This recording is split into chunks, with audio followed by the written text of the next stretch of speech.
You know, I love birch trees. They have this lovely new growth that comes out nice and lime green, but particularly a lot of varieties have this beautiful white bark to them.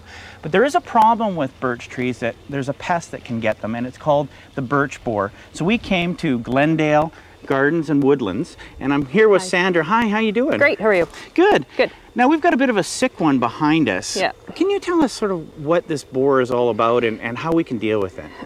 There's not an easy answer for how to deal with it. It attacks trees that are stressed and in not great conditions to begin with. Okay. So for example, this one behind us, it's heavily compacted soil underneath, so it's not getting good drainage. Okay. So because of that, the tree's a little bit stressed to begin with. Okay. And insects and diseases can sense that Yeah. and get in there. So the birch boar attacks the top of a tree Yeah. and gets inside the stem of it and Okay. actually tunnels down. Oh, okay. So this is where the borer has laid its eggs, and the eggs have hatched, and the larvae are in there eating away. Okay. And will actually kill the tree essentially from the top down. Oh, really? So I guess going back to what you first said, you know, the best way to stay away from something like this is to have a healthy tree at the beginning. Yep.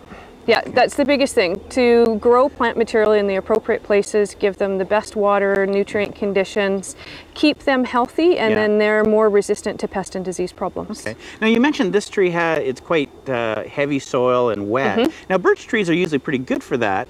It must be really heavy soil. Really heavy soil, yeah. And I think in the summertime it might get a little bit dry, but in the wintertime it's wet because the compaction is so heavy, and I think it's just too much for it. Okay. I guess typically where birches are growing, it might be stream sized where there's running water, rather than just sitting stagnant water, which is what would be around the base of this tree. Okay. And I imagine you have a bit of traffic here at the garden, so it's compacting all the time. Very compacted, yeah. For sure. Now, if I have a tree like this, what do I do about it? I've got this little bug that's drilled its way in and probably left as an adult, I'm assuming. Yeah.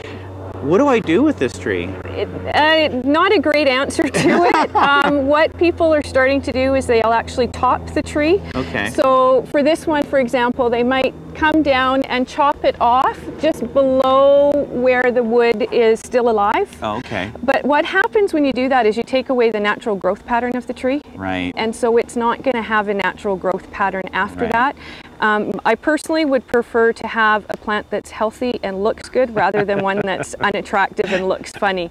Yes. So solution ideally probably would be to get rid of the birch and plant something else. Put something else there. Yeah. I guess with this one we'd probably pretty well, instead of a nice columnar tree, we'd have a nice round ball that would be flat. Yeah, well, I don't know about that, but something else. Yeah. I think what we're actually looking at doing here is putting containers in and using raised garden areas rather than trying to plant in this heavily compacted area. Perfect. Yeah. Well, thanks for giving us all that information. I know that a lot of people are going, oh, I wish you would have given us a cure that would have handled it all. But, you know, in gardening, sometimes you just have to make those hard decisions. That's right.